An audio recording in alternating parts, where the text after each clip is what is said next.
Good afternoon, everyone. This is Jared Rand. Welcome to the Global Guided Meditation Call for Saturday, August 31, 2024, a little after 3:15 p.m. Eastern.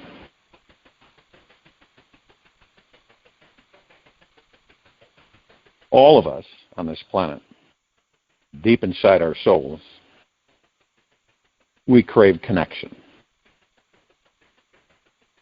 We want true, authentic, real heart-to-heart connection that penetrates the walls we have built up and allow in the warmth of another's presence. Now, this profound longing reflects our desire for a love that nourishes those parts who don't feel deserving of love. And by opening ourselves to this tender connection, we invite in a presence that fills our hearts with the deepest, most compassionate, heartfelt bond. It's ironic how this very thing that we desire in this life is also what terrifies us the most. The fear of intimacy is one of the deepest fears rooted in human existence. The fear of intimacy, as it threatens to expose the vulnerable aspects of ourselves. We've hidden from the world, right, ourselves, the different things, vulnerable aspects of ourselves that we've hidden from the world, and sometimes even from ourselves. In order to overcome the fear of intimacy, we must choose to take a journey into the worlds of patience, vulnerability, and self-love. And a wonderful quote from Rumi: "The wound is the place where the light enters you." Now, one might ask, why do we as a species fear intimacy? Well, at its core, intimacy is about being fully seen, felt, and accepted for who you are. And this requires us to reveal our true naked selves, which can be frightening.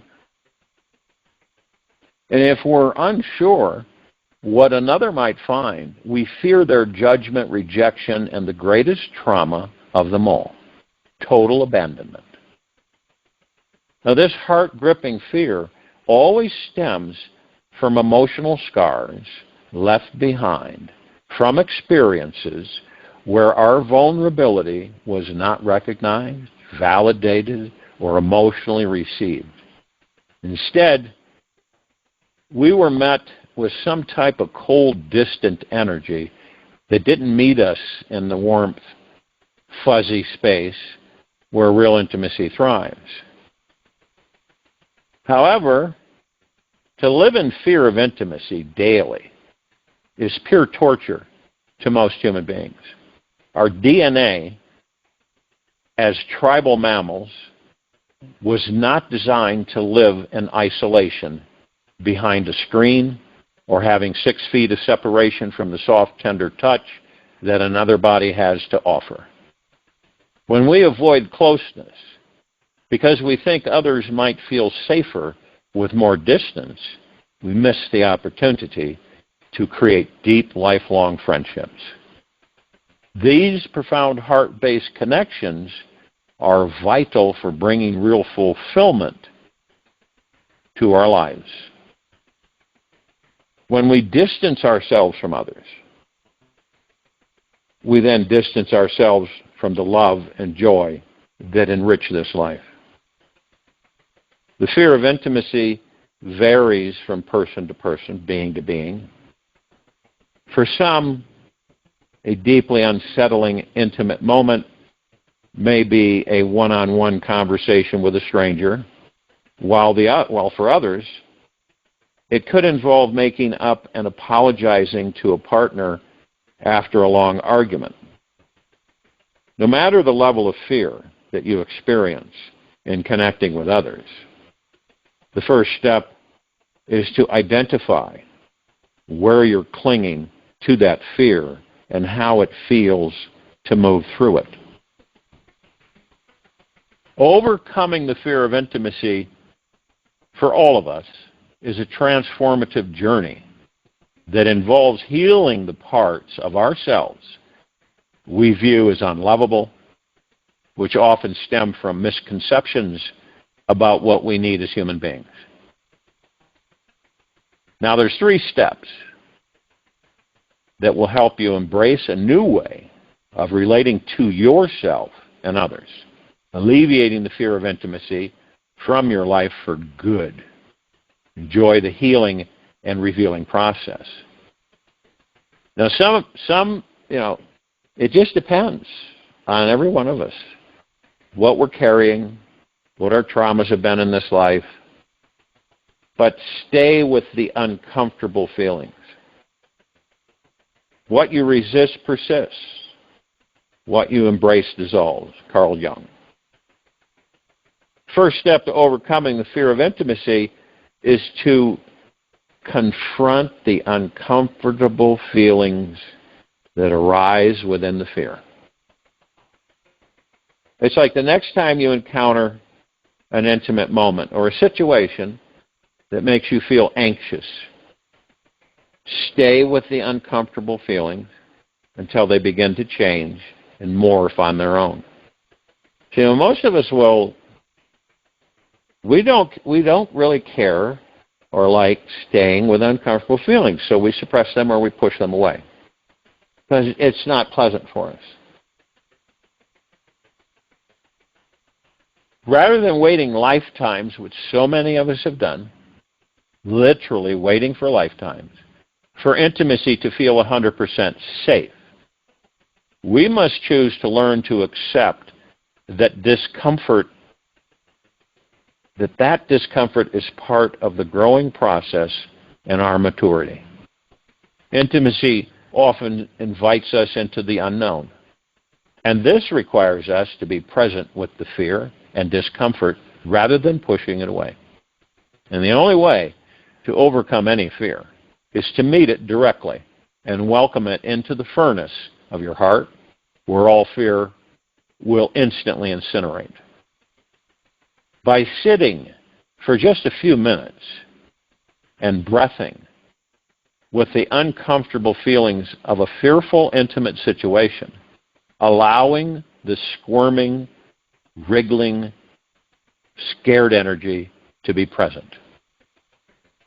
In this allowing space, we create an opportunity to understand and transform fear into a friend. The acceptance of these sensations creates a shift inside us, where we move from avoidance to acceptance, and from guardedness to openness. Here, we are allowing more room for deeper, more authentic connections.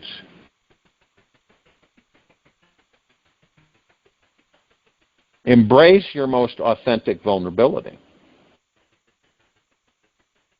Vulnerability is not winning or losing. It's having the courage to show up, be seen, when we have no control over the outcome.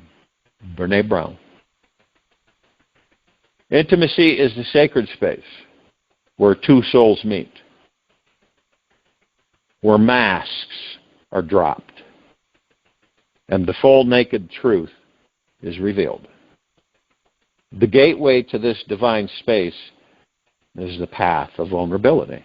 Real vulnerability requires trust and a deep surrender. And to be truly vulnerable is to allow another being to see you as you are, feeling your heart and soul completely unguarded.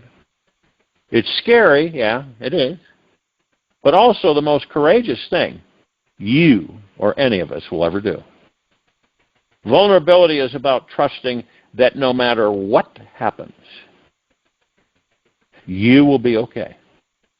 Knowing that your worth as a being does not depend on someone else's response to your vulnerability. It doesn't depend on that at all.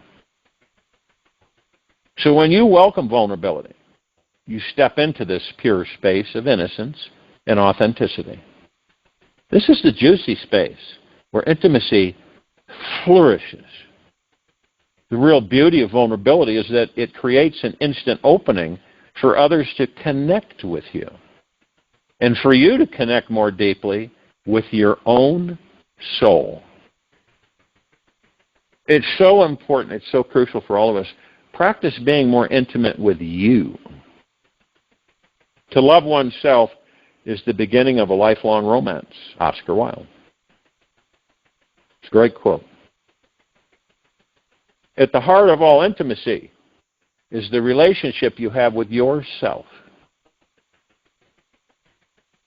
If you do not love, like, or respect yourself deeply, it's difficult to believe that others would ever treat you the same way. And when you love you truly, the other has to meet you in the same depth. Overcoming the fear of intimacy is a cultivation of an unwavering sense of self-love, where you recognize your own lovable worthiness just as you are.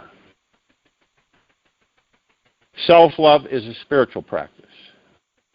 It means that you're constantly honoring and respecting yourself, speaking kindly to yourself, and always being extra gentle with yourself.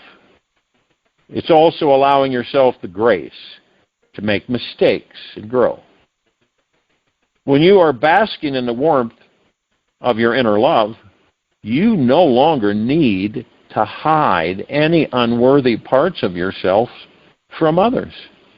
You become completely open, free, and more magnetic to those deep soulful connections that transcend ordinary relating.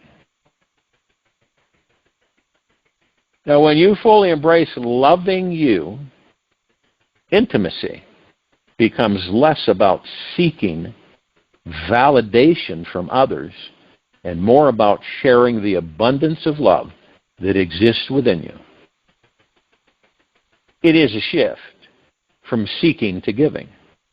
And in that giving, you find depth of connection that surpasses fear. And this transformation allows you to connect with others from a place of wholeness rather than neediness. As you become more attuned to your own worth, you invite deeper, more genuine connections into your life.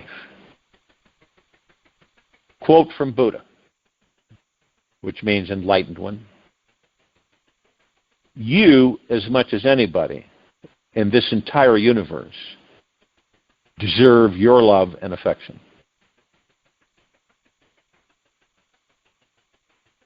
Now, a lot of people want to know, how the heck are you going to stay with uncomfortable feelings when we have been programmed to do the opposite? Don't stay with them. Get rid of them. Suppress them. Ignore them. Now, intimacy may never feel entirely safe. And that's okay. Instead of waiting for the perfect moment to become intimate, face the fear and breathe into any uncomfortable feelings your body has. Embrace and accept the fear you feel with each new breath. And know that every experience in this life is temporary. And this one too shall pass. Allow yourself to be present. And where your body is holding the discomfort. This practice helps you to soften your shields, release the uncomfortable sensation, and open up to deeper heart connections. You step into practicing fierce vulnerability. Fierce vulnerability. Imagine that you're able to keep your heart open and trusting, even when life feels scary or uncertain. Being a warrior of the heart means you're giving up being a worrier of some unknown potential future. Vulnerability is the gateway to authenticity and real freedom in your relationships. It also helps you to deepen your spiritual connection with others. This is unifying us as a species and our spiritual existence. And when you're being truly vulnerable, you're coming from a deeper spiritual source of strength inside you that has nothing to do with weakness. Your truth is spoken with radical honesty, as you're saying yes to showing up with an open heart full of courage. This means especially sharing your vulnerability when you feel you have no control over the outcome.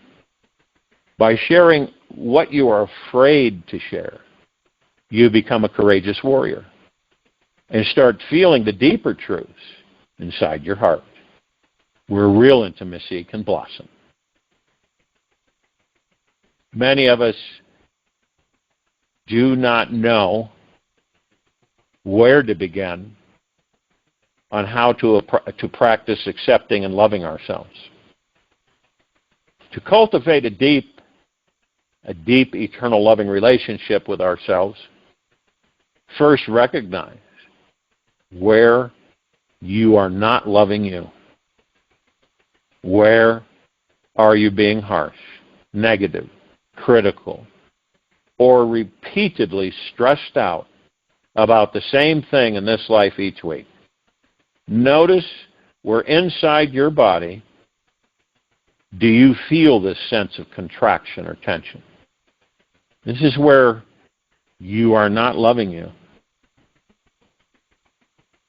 And in that contracted space, affirm your own worthiness of love. Look at yourself in the mirror and say out loud, I now deserve all the love, affection, and appreciation I could ever want. Repeat this as many times as it takes until it seeps into your heart in a soft, opening manner. This is a journey to overcoming the fear of intimacy, and it is all about becoming fearless in everything that you do. It's a process of learning to replace your judgments of self and other with deep eternal love and acceptance. When you love everything about yourself fully, you're willing to open your heart even in the face of your worst fear. And when you can keep your heart open, no matter what, you'll find that this universe mirrors that love back to you in the form of deeper, more meaningful connections. Now it's time to let your intimacy walls come crumbling down. Embrace the most intimate, heart-opening connection you've ever had in your life. Heaven is awaiting you. So do not procrastinate for another lifetime, as many of us continually do. Let yourself be silently drawn by the strange pull of what you really love. It will not lead you astray. Rumi.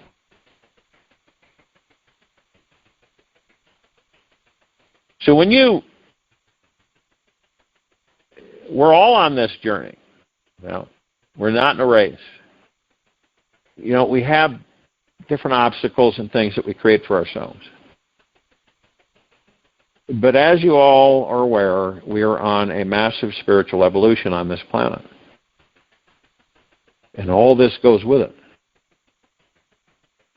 It's not talked about much. Most of the things that are talked about now are all the fearful things. This is why it is highly recommended, should you decide to do so, is to go within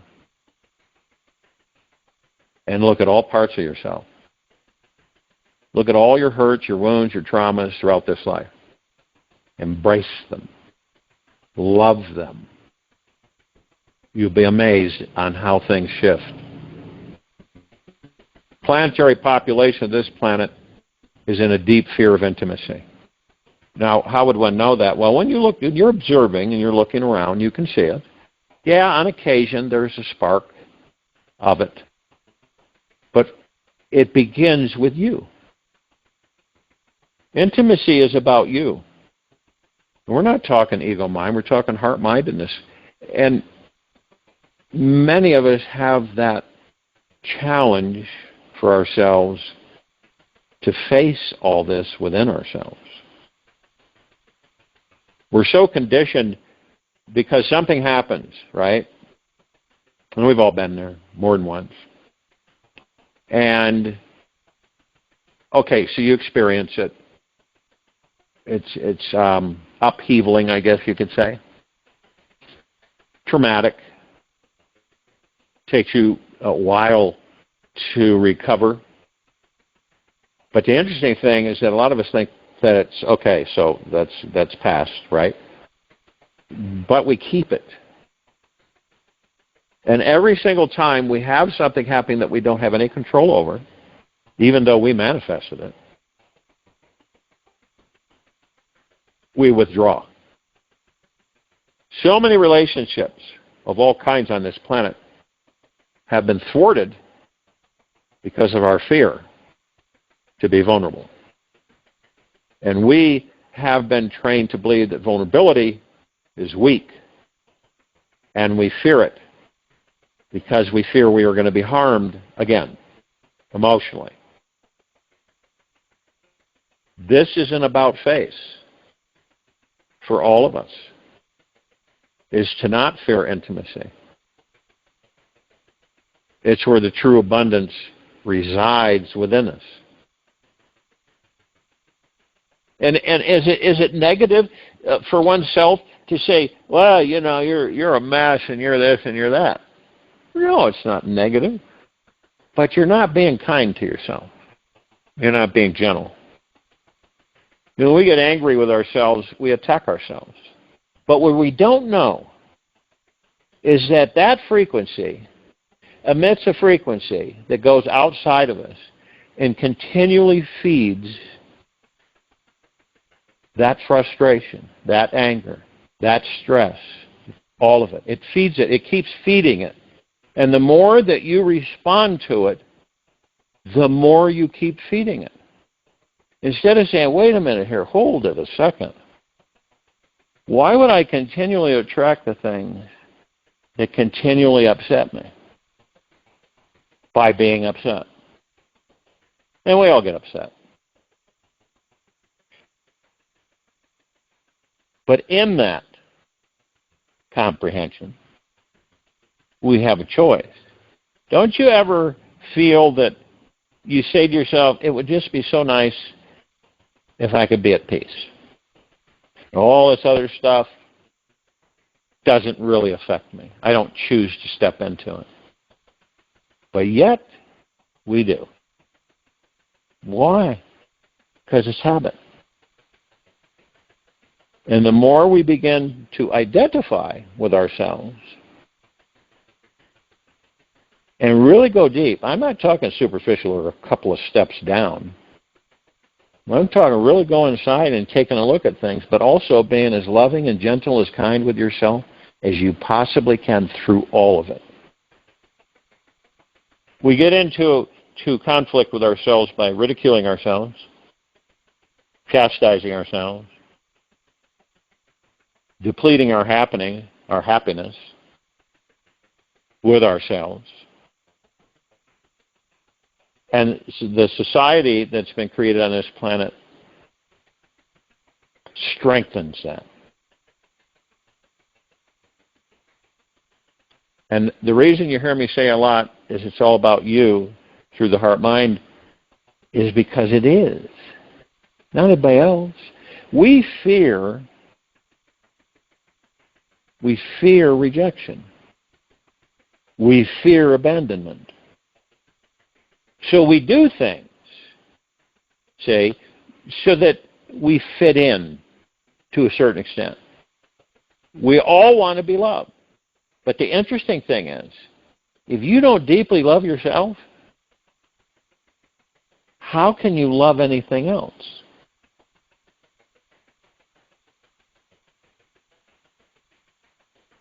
if you're never vulnerable because of your fear of an unknown, because it's pretty much an unknown,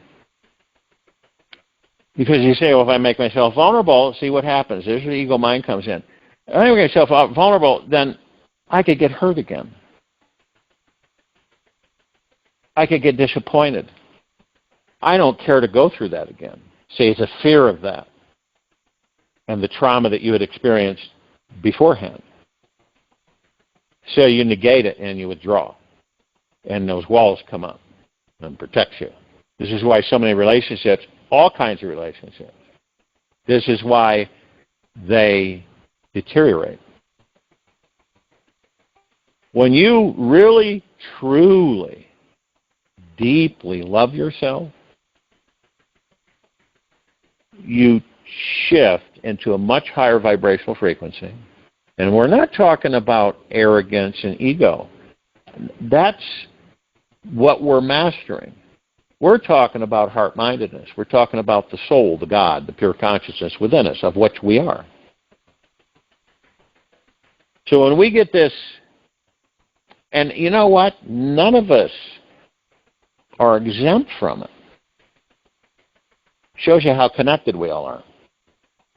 Sure, everybody wears masks, right? Which isn't them. And some people wear several masks, depending on what they're interfacing with, or even themselves. And step by step, we begin to drop those masks. And we begin to embrace ourselves and love ourselves deeply and eternally. It's the catalyst for spiritual evolution. Because when you decide, you're going to step, even though it's fearful, even though you're not, hey, you know how often through this life, there's something, it's there within you. Something happened, could have been any point in your life, that you stay away from. You ever do that? You just stay away from it. You don't embrace it. You stay away from it. And it's there because you feel it at times. And it will stay there. Almost like it's haunting you. But because of the pain and what you felt from that experience, you don't really care to face it. But it's still there.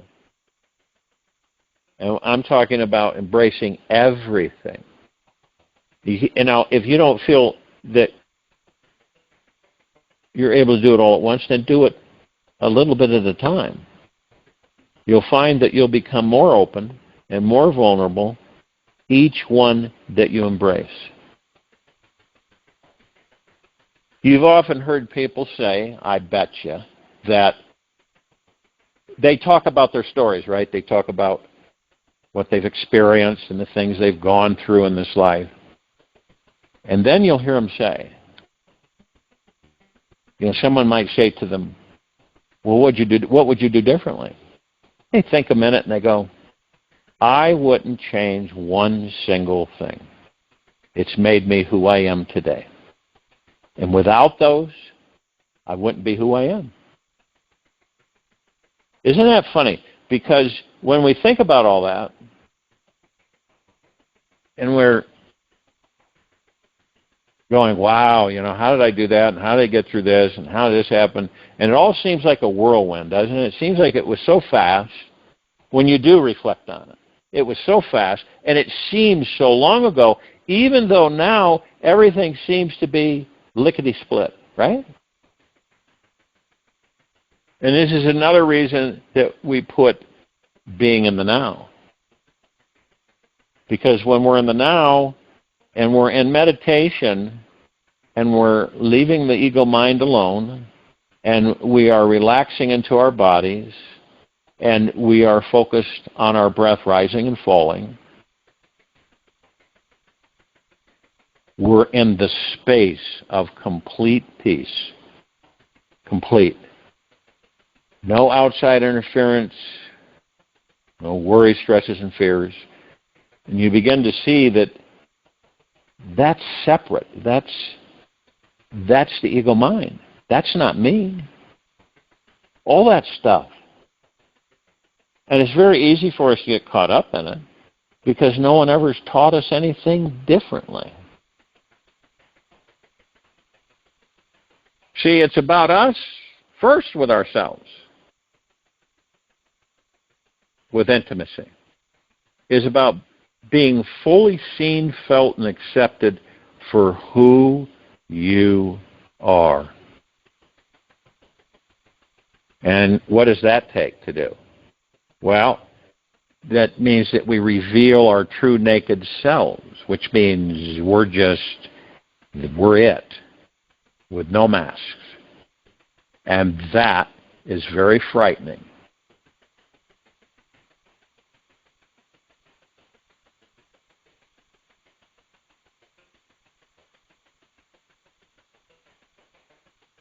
And we all have this heart-gripping fear, and always stems from emotional scars left behind from experiences where our vulnerability was not recognized, validated, or emotionally received.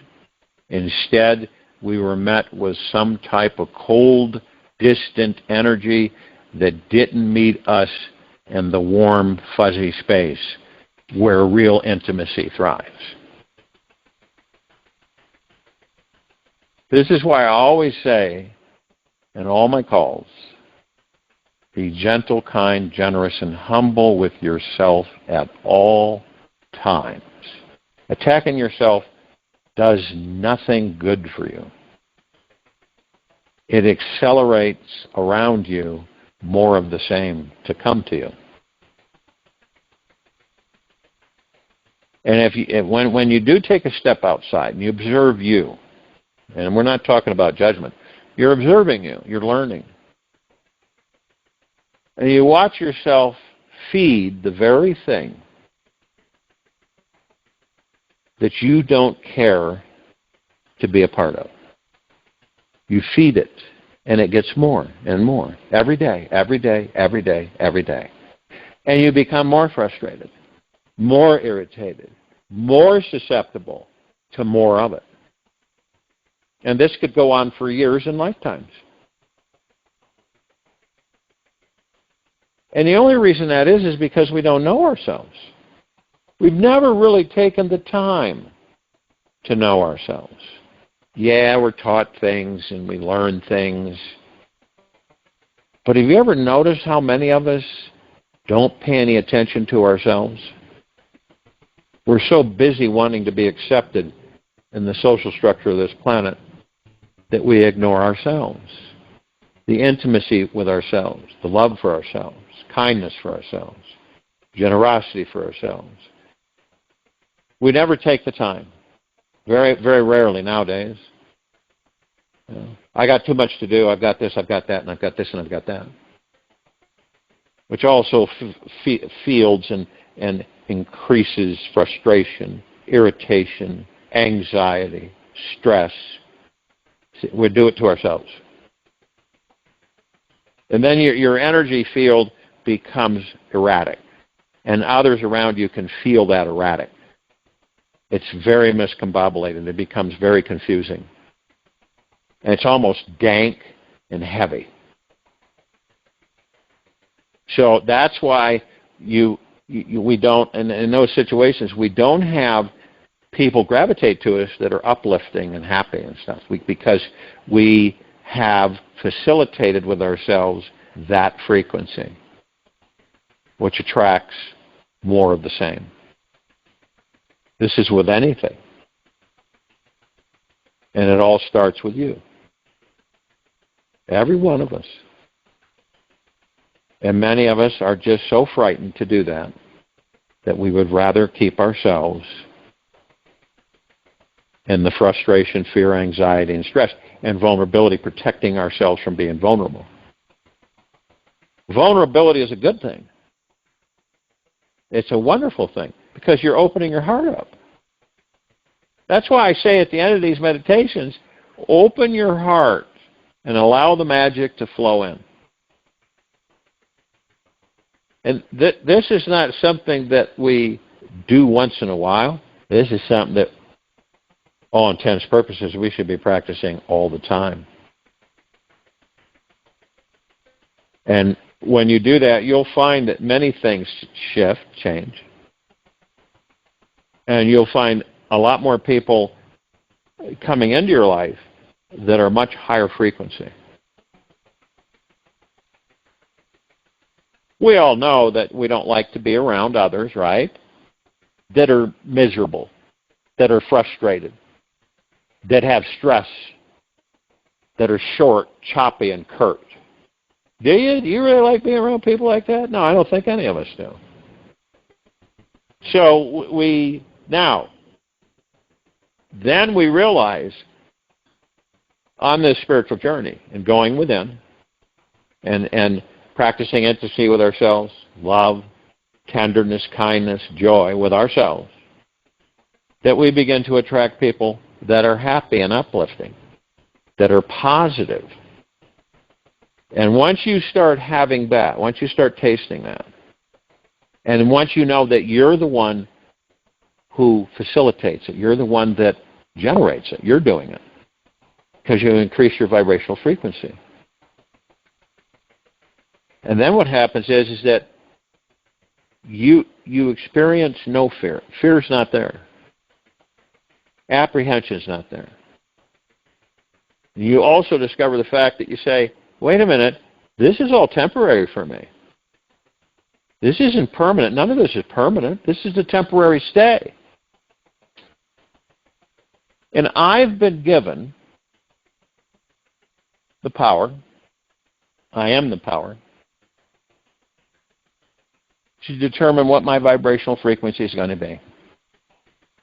Now, see, it's kind of tricky because we've been so conditioned for so long. But to be able to get to a point, which eventually we all will, where we know through our hearts, and we say, I don't care to express that vibrational frequency. Now, if you've been practicing loving yourself and intimate with yourself, kind, generous, honoring yourself through the heart-mind, and you develop a really loving, caring, intimate relationship with yourself, you'll find that a lot of these ego-mind things that we're all immersed in every day will start to dissipate and fade.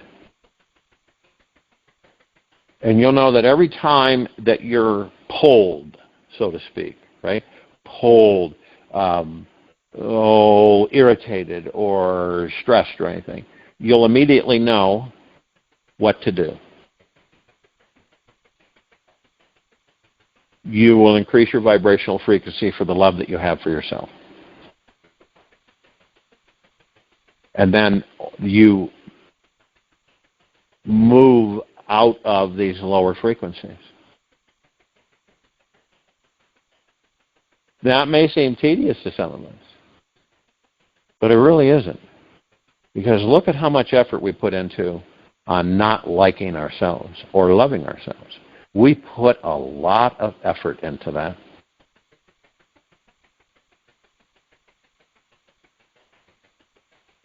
So why wouldn't we put the same amount of effort, if not more, in the opposite direction of deeply and eternally loving ourselves?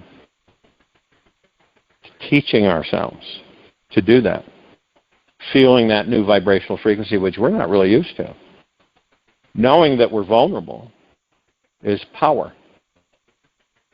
When you're vulnerable, you know what that means? It means that you love yourself deeply and eternally.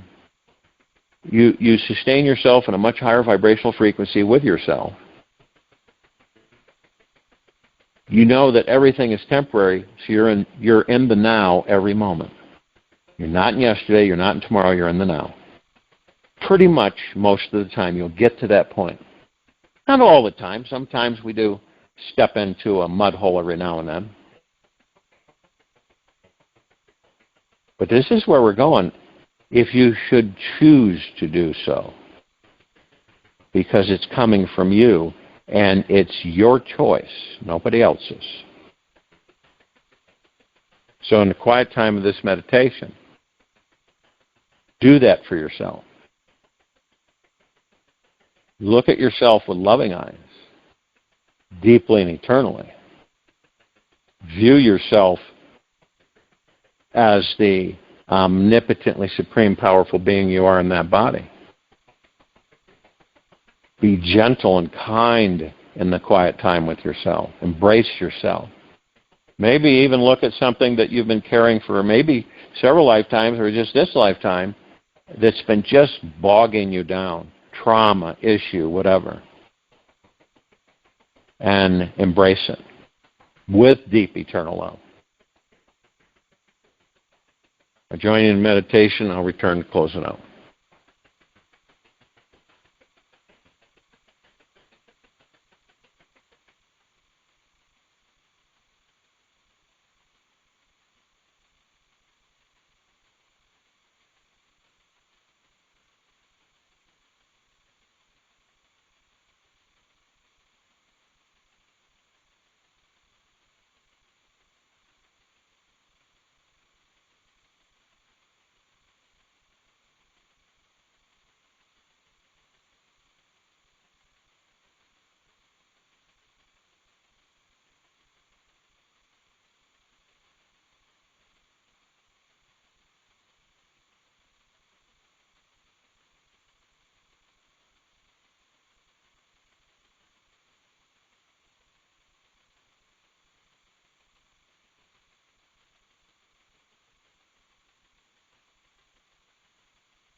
Take an easy and slow breath in through the nose. And an easy and slow breath out from the mouth. Remain still, relaxed into your body.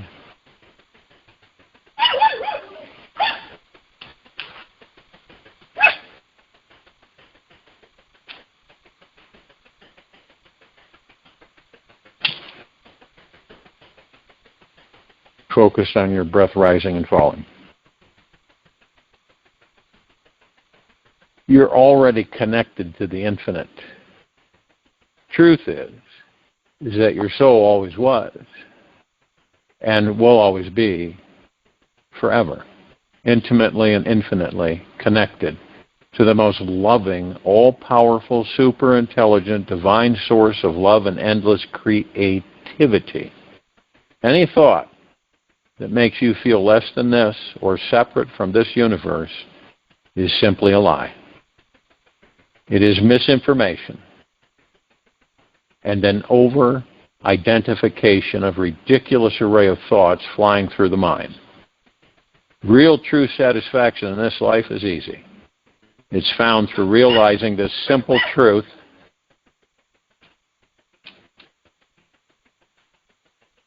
that you are always connected to the divine. The infinite universe is all around you now, and the great cosmic healing energy found inside of it is always available for you to access right now. It's also very easy.